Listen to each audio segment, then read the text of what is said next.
Hello കൂട്ടുകാരെ, തുമ്പീസ് വ്ലോഗിലെ പുതിയൊരു വീഡിയോയിലേക്ക് എല്ലാവർക്കും സ്വാഗതം. അപ്പോൾ ഇന്നത്തെ വീഡിയോ എന്ന് വെച്ചാൽ എന്താണെന്ന് അറിയില്ലേ, ഇന്നത്തെ വീഡിയോ നമ്മുടെ ചെടികൾക്ക് കൊടുക്കുന്ന വളങ്ങളെ കുറിച്ചാണ്. അപ്പോൾ ഇത്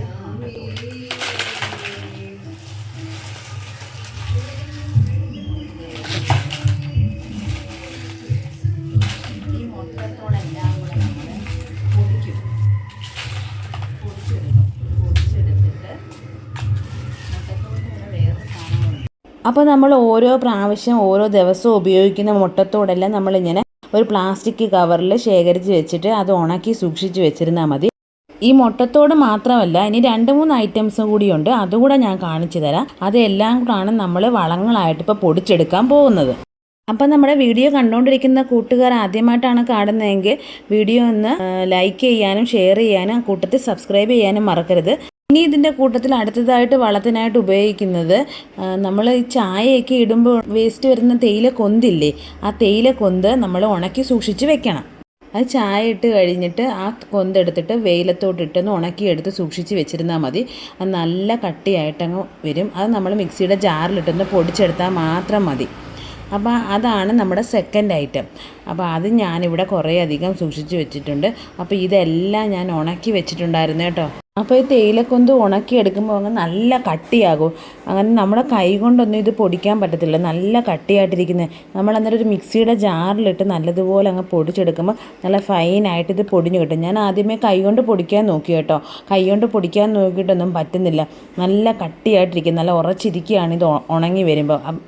അതുകൊണ്ട് ഞാൻ പിന്നെ മിക്സിയുടെ ജാറിലിട്ടത് പൊടിക്കാമെന്ന് വിചാരിച്ചു. അപ്പോൾ ഇത്രയും മുട്ടത്തോടാണ് കേട്ടോ എൻ്റെ കയ്യിലുള്ളത്. ഇത്രയും മുട്ടത്തോടുണ്ട്, പിന്നെ ദാണ്ട് ഇത്രയും തേയിലക്കൊന്തും ഉണ്ട്. ഇനി ഒരു സാധനം കൂടെ ഉണ്ട് കേട്ടോ, അതുകൂടെ നിങ്ങൾക്ക് ഞാൻ കാണിച്ചു തരാം. അടുത്തതായിട്ട് നമ്മളിവിടെ എടുക്കുന്നത് ഉള്ളിത്തൊലി.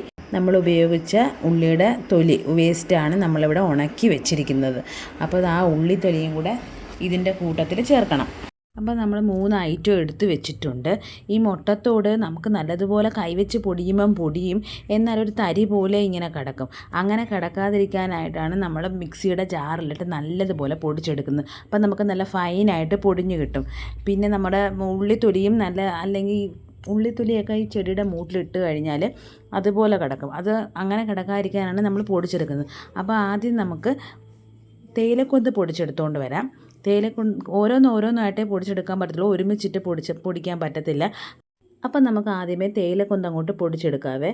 ചെടികളൊക്കെ വളർത്തുന്ന മിക്കവാറുള്ള കൂട്ടുകാർക്ക് എല്ലാം അറിയാം ഈ തേയിലക്കൊന്തിൻ്റെയൊക്കെ നല്ല ഉപയോഗം. ആരും വേസ്റ്റാക്കി ഈ തേയിലക്കൊന്തൊന്നും കളയാറില്ല. അതേപോലെ മുട്ടത്തോട് ഉള്ളിത്തൊലികളൊന്നും വേസ്റ്റാക്കി ഒന്നും കളയാറില്ല. അങ്ങനെ നമ്മുടെ തേയിലക്കൊന്ത് നമ്മൾ നല്ല ഫൈനായിട്ട് പൊടിച്ചെടുത്തിട്ടുണ്ട്. എന്നാലും ചെറിയൊരു തരി കാണും, നല്ല അത് പ്രശ്നമില്ല. അധികം കട്ടയായിട്ട് കിടക്കാതിരുന്നാൽ മതി കേട്ടോ. അപ്പോൾ അങ്ങനെ അത് പൊടിച്ചെടുത്തിട്ടുണ്ട്. അടുത്ത നമുക്കിനി നമ്മുടെ മുട്ടത്തോട് പൊടിച്ചെടുക്കാം. മുട്ടത്തോട് പൊടിയതിന് പെട്ടെന്ന് പറയുന്നതിന് മുമ്പ് പൊടിച്ചെടുക്കാം. പക്ഷേ തേയിലക്കൊന്ത് പൊടിക്കുമ്പോൾ ചെറിയൊരു പാടുണ്ട്, ഇച്ചിരി കുറച്ച് സമയം എടുക്കും. പക്ഷേ മുട്ടത്തോട് പൊടിച്ചെടുക്കാൻ അധികം വേണ്ടി സമയമൊന്നും വേണ്ട. അപ്പോൾ നമുക്കിനി അടുത്തിനി മുട്ടത്തോട് പൊടിച്ചെടുത്തുകൊണ്ട് വരാവേ. അതും കൂടെ പൊടിച്ചെടുത്തതിന് ശേഷം നമുക്ക് ഉള്ളിത്തൊലി കൂടെ പൊടിച്ചെടുക്കാം. അപ്പം ഇങ്ങനെയാണ് പൊടിഞ്ഞ് കിട്ടുന്നത്. പൊടിയുണ്ട്, അലർജി പ്രശ്നമൊക്കെ ഉള്ളവർ ഒരു തുണിയൊക്കെ എടുത്ത് മുഖത്ത് കെട്ടിയിട്ട് വേണം നമ്മളിത് പൊടിച്ചെടുക്കാൻ. അല്ലെന്ന് വെച്ചാൽ നല്ല പൊടിയുണ്ട്. മുട്ടത്തോട് പൊടിച്ച് അങ്ങോട്ട് ഇടുന്നുണ്ടെങ്കിൽ നല്ല പൊടി അങ്ങോട്ട് പറക്കും കേട്ടോ. അപ്പം ഇനി നമുക്കിനി ഉള്ളിത്തൊലി പൊടിച്ചെടുക്കാവേ. ഉള്ളിത്തൊലിയും പൊടിച്ചെടുക്കുന്നത് വലിയ പ്രശ്നമൊന്നുമില്ല. അതൊക്കെ നമുക്ക് പെട്ടെന്ന് പറയുന്നതിന് മുമ്പ് പൊടിഞ്ഞ് കിട്ടും. ഉള്ളിത്തൊലിക്ക് അതങ്ങ് വലിയ കുഴപ്പമൊന്നുമില്ല. റോസാ ചെടികളൊക്കെ ഉള്ളവർക്ക് ഏറ്റവും നല്ല ബെസ്റ്റ് വളമാണ് നമ്മുടെ ഉള്ളിത്തൊലി. ഉള്ളിത്തൊലി പൊടിച്ചിടുന്നത് റോസാ ചെടികൾക്ക് നല്ലതാണ്, ഏറ്റവും നല്ലതാണ്. അങ്ങനെ നമ്മുടെ ഉള്ളിത്തൊലി ഇവിടെ പൊടിച്ചെടുത്ത് വന്നിട്ടുണ്ട്. ഇനി നമുക്ക് ഇത് 3ഉം കൂടെ ഒന്ന് മിക്സ് ചെയ്തെടുക്കണം. ഇത് 3ഉം കൂടെ സെപ്പറേറ്റ് അല്ല ഇടുന്നത്. ഈ 3 കൂട്ടും കൂടെ ഒരുമിച്ച് നമ്മൾ മിക്സ് ചെയ്തെടുക്കും. മിക്സ് ചെയ്തെടുത്തിട്ടാണ് നമ്മൾ ചെടികൾക്ക് ഇടുന്നത്. ഇങ്ങനെ ആരെങ്കിലും ഇട്ടിട്ടുണ്ടോ കൂട്ടുകാരെ? ഞാനിത് ഇട്ടിട്ടുണ്ട് കേട്ടോ. ഇത് 3ഉം കൂടെ മിക്സ് ചെയ്തെടുത്ത് ഓരോ ചെടിയുടെ മൂട്ടിലും ഇടാം. കാര്യം തേയിലക്കൊന്ത്, ഉള്ളിത്തൊലി, മുട്ടത്തോട് ഇതെല്ലാം ചെടികൾക്ക് പറ്റിയ ഏറ്റവും നല്ല വളമാണ് ഇതെല്ലാം. അപ്പോൾ ഇത് 3ഉം കൂടെ മിക്സ് ചെയ്ത് ഒരു കുറേശ്ശെ വീതം മണ്ണിളക്കി ഇട്ട് കൊടുത്തിട്ട് ഈ വളം ഇട്ട് കൊടുക്കുക. ഇട്ട് കൊടുത്തതിന് ശേഷം നമ്മൾ കുറച്ച് വെള്ളം ഒഴിച്ച് കൊടുത്താൽ മാത്രം മതി. അപ്പോൾ നമുക്കിത് മിക്സ് ചെയ്തെടുക്കാവേ. മിക്സ് ചെയ്തെടുക്കുന്നതിന് അധികം പാടൊന്നുമില്ല. ഇത് 3ഉം കൂടെ തട്ടിയിട്ട് കൈ കൊണ്ട് ജസ്റ്റ് ഒന്ന് ഇളക്കി കൊടുത്താൽ മാത്രം മതി കേട്ടോ. അപ്പോൾ അത് നല്ല മിക്സായിട്ട് വന്നോളും. അത്രയും പണിയേ ഉള്ളൂ. ഇപ്പോൾ നമ്മുടെ പണികളൊക്കെ ഇവിടെ ഏകദേശം കഴിഞ്ഞിരിക്കുകയാണ്. ഇനി നമുക്കിത് ചെടിയുടെ മൂട്ടിലോട്ട് അങ്ങോട്ട് കൊണ്ടുവന്ന് ഇട്ടാൽ മാത്രം മതി. അപ്പോൾ ഇങ്ങനെ ചെയ്തിട്ടുള്ള കൂട്ടുകാരൊക്കെ ഉണ്ടെങ്കിൽ നമുക്കൊന്ന് കമൻറ്റ് ബോക്സിൽ കമൻറ്റ് ഇടണം കേട്ടോ. പിന്നെ വേറെ എന്തെങ്കിലുമൊക്കെ അഭിപ്രായങ്ങളൊക്കെ ഉണ്ടെങ്കിൽ ഒന്ന് ഇടാം. അതുകൊണ്ട് എൻ്റെ ഈ ഓർക്കിഡ് കണ്ടോ, ഈ സാധാരണ ഓർക്കിഡ് കുഞ്ഞു പൂവാണ് വരുന്നത്. പക്ഷേ എൻ്റെ വീട്ടിൽ നിൽക്കുന്ന ഈ ഓർക്കിഡ് നല്ല വലിയ പൂവായിട്ടാണ് വന്നിരിക്കുന്നത്. ഇത് സാധാ ഓർക്കിഡ് അല്ല കേട്ടോ. ഈ ഓർക്കിഡിൻ്റെ പേര് നിങ്ങൾക്ക് അറിയാമെങ്കിൽ ഒന്ന് പറഞ്ഞു തരണം കേട്ടോ. എനിക്ക് ഈ പൂവിൻ്റെ പേരറിയത്തില്ല. കുഞ്ഞു ഓർക്കിഡ് അറിയാം, പക്ഷേ ഈ വലിയ ഓർക്കിഡിൻ്റെ പേര് ഓർക്കിഡ് തന്നെ ആണെങ്കിൽ കൂട്ടുകാരൊന്ന് പറഞ്ഞു തരണേ. നമുക്ക് പൂക്കൾ ഉണ്ടാകുന്ന എല്ലാ ചെടികൾക്കും ഇത് ഇട്ട് കൊടുക്കാവുന്നതാണ്. റോസയ്ക്കാണ് കേട്ടോ ഞാൻ കൂടുതൽ വളം ഇടുന്നത്. ഈ വളം കൂടുതൽ ഉപയോഗിക്കുന്നത് ഞാൻ റോസയ്ക്കാണ്. കാര്യം ഉള്ളിത്തൊലിയും മുട്ടത്തോടും ഒക്കെ ഉണ്ടായതുകൊണ്ട് റോസാപ്പൂ തഴച്ച് പിടിക്കാൻ നല്ലതാണ് നമ്മുടെ ഈ കൂട്ട്. പിന്നെ ഓർക്കിഡിന് നമ്മൾ ഈ വളം ഇടാറില്ല. ഓർക്കിഡിന് പൊതുവേ ഞാൻ തൊണ്ടും പിന്നെ കരിക്കട്ട അങ്ങനെയുള്ള സംഭവങ്ങളൊക്കെയാണ് ഇടാറുള്ളത്. അങ്ങനെ വെച്ചാണ് നമ്മൾ ഓർക്കിഡ് വെച്ച് പിടിപ്പിക്കാറുള്ളത്. അല്ലാതെ ഈ വളമൊന്നും നമ്മൾ ഓർക്കിഡിന് ഉപയോഗിക്കാറില്ല. പിന്നെ DAP ഉപയോഗിക്കും. കുറച്ച് DAP ഒക്കെ ഇട്ടിട്ട് അതിൻ്റെ മൂട്ടിൽ കൊണ്ടിട്ടിട്ട് വെള്ളമൊക്കെ ഒഴിച്ചു കൊടുക്കും. അതേപോലുള്ള വളങ്ങളൊക്കെ ഉപയോഗിക്കും, അല്ലാതെ ഒന്നും ഉപയോഗിക്കാറില്ല. പിന്നെ കൂടുതലും റോസ അങ്ങനെയുള്ള പൂക്കൾ പിടിക്കുന്ന കുഞ്ഞു കുഞ്ഞു ചെടികളൊക്കെ ഉണ്ടല്ലോ, അങ്ങനെയുള്ള ചെടികൾക്കാണ് നമ്മൾ ഈ വളം ഉപയോഗിക്കുന്നത്.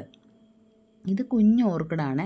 ഇത് കുഞ്ഞു ഓർക്കിഡ്. മറ്റേത് ഞാൻ ആദ്യമേ കാണിച്ചത് അതിൻ്റെ വലിയ ഓർക്കിഡ്. രണ്ടും രണ്ട് ടൈപ്പാണ് കേട്ടോ ഈ ഓർക്കിഡുകളൊക്കെ. അപ്പം നമുക്കിനി ഈ കൂട്ടെങ്ങനെ നമ്മുടെ ചെടിക്ക് ഇടുന്നതെന്ന് നമുക്ക് നോക്കാം. അപ്പോൾ ഇതൊരു റോസാ ചെടിയാണ്. ഈ റോസാ ചെടിയുടെ 4 സൈഡും നല്ലതുപോലെ മണ്ണൊന്ന് മാന്തി നല്ലതുപോലെ ഒന്ന് കിളച്ചെടുക്കുക. കിളച്ചെടുത്തതിന് ശേഷം നമ്മൾ നമ്മുടെ ഈ കൂട്ട് കുറേശ്ശെ 4 സൈഡിലും ഇട്ട് കൊടുക്കണം. കുറേശ്ശെ വീതം 4 സൈഡിലും ഇട്ട് കൊടുക്കുക. ഈ വളം ഇട്ട് കൊടുത്തതിന് ശേഷം നമ്മൾ മണ്ണ് നല്ലതുപോലെ ഇളക്കി അതിൻ്റെ മീതെ ഒന്ന് മിക്സ് ചെയ്ത് എടുക്കുക. നല്ലതുപോലെ ഒന്ന് മിക്സ് ചെയ്തെടുക്കണേ. മിക്സ് ചെയ്തെടുത്തതിന് ശേഷം നമ്മൾ കുറച്ച് വെള്ളം ഒഴിക്കണം. ഇതിൻ്റെ മുകളിൽ വെള്ളം ഒഴിക്കണം എന്നുള്ളത് മസ്റ്റായിട്ടുള്ള കാര്യമാണ്. എന്ന് വെച്ചാൽ ഇത് മുട്ടത്തോട് പൊടിഞ്ഞ് ഫൈനായിട്ട് നല്ല പൊടിഞ്ഞ് കിട്ടിയതാണ്.